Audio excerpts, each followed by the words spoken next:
بسم اللہ الرحمن الرحیم۔ حضرت سلیمان علیہ السلام کی عظیم الشان وصال سلطنت کے بارے میں آج کا یہ واقعہ ہے، آپ کو حیران کر دینے والا ہے۔ اللہ تعالیٰ کی قدرت کی ایک بہت بڑی نشانی کہ حضرت سلیمان علیہ السلام نے سرکش نافرمان جنات سے کیسے مسجد الاقصیٰ یعنی بیت المقدس تعمیر کروائی۔ یہ واقعہ ہم سب کی عقلوں کو کھول کے رکھ دے گا۔ غرور اور تکبر کا انجام کیا ہوتا ہے، یہ سب جاننے کے لیے ویڈیو کو آخر تک ضرور دیکھیے۔ سورۃ السبا کی آیت نمبر 14 میں اللہ رب العزت نے بہت ہی خوبصورتی کے ساتھ حضرت سلیمان علیہ السلام کے اس دنیا سے پردہ فرمانے کے بارے میں ذکر کیا ہے اور اپنی شان بیان کی ہے کہ ہم جب چاہیں جسے چاہیں اسے اپنے پاس بلا سکتے ہیں اور جس حالت میں ہو اسی حالت میں اسے بلا سکتے ہیں، اور اس کے علاوہ وہ یہ بات بھی جنات کو بتائے گی کہ وہ علم الغیب کا دعویٰ کرتے ہیں اور انسان سمجھتے ہیں کہ جنات غیب کا علم جانتے ہیں۔ اللہ تعالیٰ نے جنات میں وہ خاصیت دی ہوئی ہے کہ وہ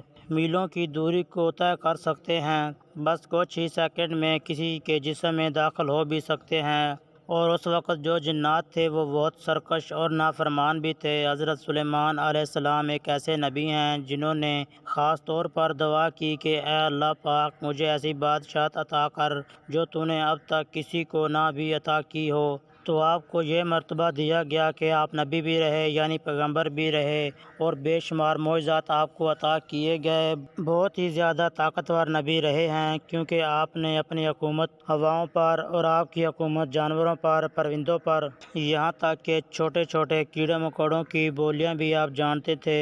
جنات پر بھی آپ کی حکومت اور یہ نافرمان اور سرکش جن صرف آپ سے ہی قابو ہو سکتے تھے۔ آپ کے والد صاحب حضرت داؤد علیہ السلام نے سب سے پہلے بیت المقدس کی بنیاد رکھی، اسی جگہ جہاں حضرت موسیٰ علیہ السلام نے اپنے خیمے کو گاڑا تھا۔ اس جگہ کا نام بیت المقدس یعنی مسجد الاقصیٰ کی بنیاد رکھی گئی۔ بیت المقدس کے معنی ہے پاک گھر، ایسا مقدس گھر جو کسی بھی انسان کو پاک کر دے۔ حضرت داؤد علیہ السلام بیت المقدس کی تعمیر کر رہے تھے، تعمیر کا کام ابھی پورا نہیں ہوا تھا تو آپ کا اس دنیا سے پردہ فرمانے کا وقت آ گیا۔ سلطنت آپ نے اپنے پیارے بیٹے اور نبی حضرت سلیمان علیہ السلام کے حوالے کی، اور پھر باقی جو کام بچا بیت المقدس مسجد الاقصیٰ کا اس کو شروع کر دیا گیا۔ حضرت سلیمان علیہ السلام کل آپ نے مسجد الاقصیٰ کی تعمیر شروع کروائی، اس کا مطلب کہ بیت المقدس کی تعمیر تقریباً 36 سال میں پوری ہوئی۔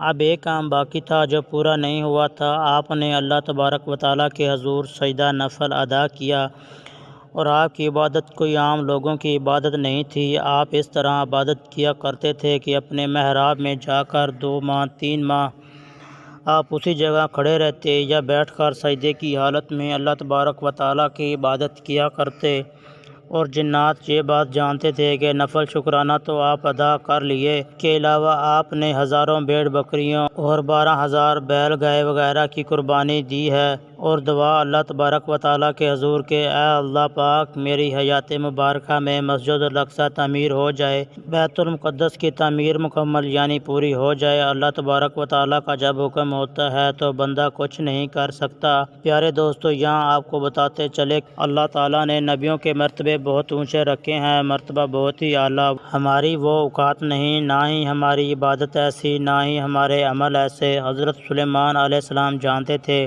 کہ جنات بہت سرکش اور نافرمان ہیں۔ اللہ تبارک و تعالیٰ نے حضرت سلیمان علیہ السلام کو وہ طاقت عطا کی کہ انہی کے ذریعے وہ ان کو کنٹرول میں رہ سکتے تھے۔ اب وقت آ گیا آپ کے وصال کا یعنی آپ کے پردہ فرمانے کا، اور آپ کو خبر ہو گئی۔ آپ نے دعا کی، یا رب العالمین، میرے پیارے اللہ، بیت المقدس کی تعمیر کا کام ابھی پورا نہیں ہوا۔ اے اللہ، اگر میرا وصال ہو جاتا ہے ان جنات کے سامنے تو یہ کام نہیں کر سکیں گے، یہ چھوڑ کر بھاگ جائیں گے، تو اے اللہ تو میری مدد فرما، میرے وصال کے بارے میں ان کو خبر نہ ہو، ان کو ظاہر نہیں ہونے دینا کہ میں اس دنیا سے پردہ فرما چکا ہوں۔ اللہ رب الکریم نے اپنے نبی کی دعا سنی۔ آپ علیہ السلام اپنے محراب میں چلے گئے۔ آپ کا محراب بہت ہی خوبصورت سی جگہ تھی، وہ جہاں پر آپ عبادت کیا کرتے تھے، اور شیشے کی ایک بہت ہی خوبصورت سی جگہ ایک کمرہ بنا ہوا تھا، وہاں سے جنات آپ کو عبادت کرتے ہوئے دیکھ سکتے تھے۔ وہ دیکھتے ہی رہتے تھے۔ وہاں جا کر آپ اپنی لاٹھی کے سہارے کھڑے ہو گئے اور اب آپ وہاں ایسے کھڑے ہو گئے کہ جنات کو لگ رہا تھا کہ آپ عبادت کر رہے ہیں۔ اب ادھر موکل موت حضرت عزرائیل علیہ السلام، جن کا نام روح قبض کرنے والا، انہوں نے آپ کی روح اسی حالت میں قبض کر لی۔ ابھی اسی طرح آپ اپنی لاٹھی پر ٹیک لگائے ہوئے کھڑے رہے۔ جی ہاں دوستو، دنیا سے آپ جا چکے تھے، وصال فرما چکے تھے، مگر آپ کا جو مبارک جسم ہے وہ اسب پر ٹیک لگائے کھڑا رہا۔ یہ اللہ تبارک و تعالیٰ کی شان ہے۔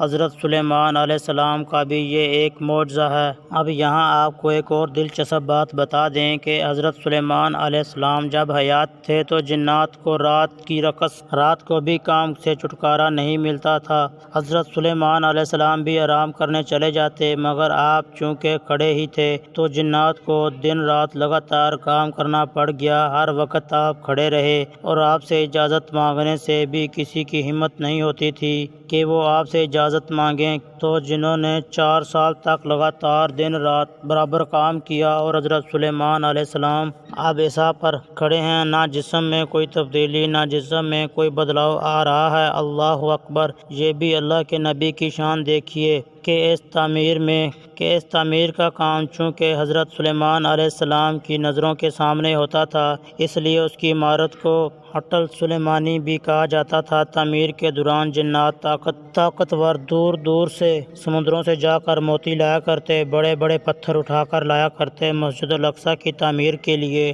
اور وہ دیکھ رہے تھے کہ حضرت سلیمان علیہ السلام اب پر کڑی نظر رکھے ہوئے ہیں۔ اب ایسے ہی 1 ماہ گزرا، 2 ماہ گزرے، پورا سال گزر گیا، جنات کو شک بھی نہ ہوا۔ دھیان دینے والی بات یہ ہے کہ کچھ لوگ سوال بھی کر سکتے تھے کہ حضرت سلیمان علیہ السلام بالکل ہل نہیں رہے، اپنے اعصاب پر جمے ہیں، اسی جگہ پر کھڑے رہے، تو کیا جنات کو نہیں پتہ چلا؟ تو سب سے بڑی بات یہ کہ ان کی ہمت نہیں تھی کہ وہ حضرت سلیمان علیہ السلام کی محراب کے قریب آتے، کیونکہ وہ جنات آپ علیہ السلام سے بہت ڈرتے تھے۔ حضرت سلیمان علیہ السلام نے اللہ تبارک و تعالیٰ سے دعا کی کہ اے اللہ، میرے وصال کے بارے میں ان کو خبر نہیں ہونی چاہیے، ان پر زہر مت کرنا کہ میں اس دنیا سے پردہ فرما چکا ہوں۔ اسی لیے وہ اسی جگہ کھڑے رہے۔ جنات سمجھتے رہے کہ وہ ان کو دیکھ رہے ہیں اور عبادت میں مشغول ہیں۔ پورا سال جب گزر گیا، مسجد الاقصیٰ کی تعمیر جب مکمل ہو گئی، یعنی پوری ہو گئی، اللہ تبارک و تعالیٰ سے حکم ربانی ہوا کہ دیمک،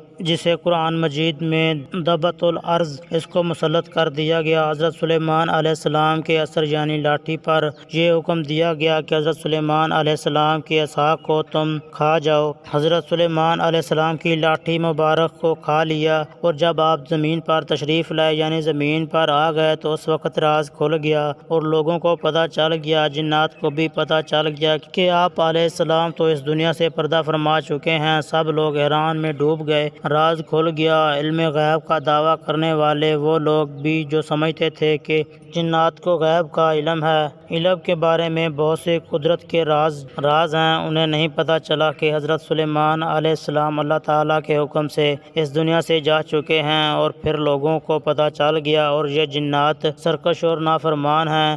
تو اسی طرح جو جنات سرکش تھے، نافرمان تھے، انہوں نے دیکھ لیا کہ اللہ تبارک و تعالیٰ کی قدرت کس طرح اللہ تبارک و تعالیٰ نے اپنے نبی کو حیات رکھا۔ ان کے جسم مبارک پر کیڑے نہیں آ سکتے تھے، دیمک نے لکڑی تو کھا لی، حضرت سلیمان علیہ السلام کے پاک جسم کو چھوا تک نہیں، اور 1 سال تک وہ جسم مبارک اسی حالت میں تر و تازہ رہا۔ حضرت سلیمان علیہ السلام کا کتنا بڑا معجزہ ہے دنیا کے لیے۔ اللہ تبارک و تعالیٰ کے زندہ نبی ہیں، ان کے جسم مبارک کو مٹی نہیں کھا سکتی، ان کے جسم مبارک کو کیڑے نہیں کھا سکتے، وہ اسی حالت میں اللہ تبارک و تعالیٰ کی عبادت کرتے رہتے ہیں۔ لا الہ الا اللہ محمد رسول اللہ۔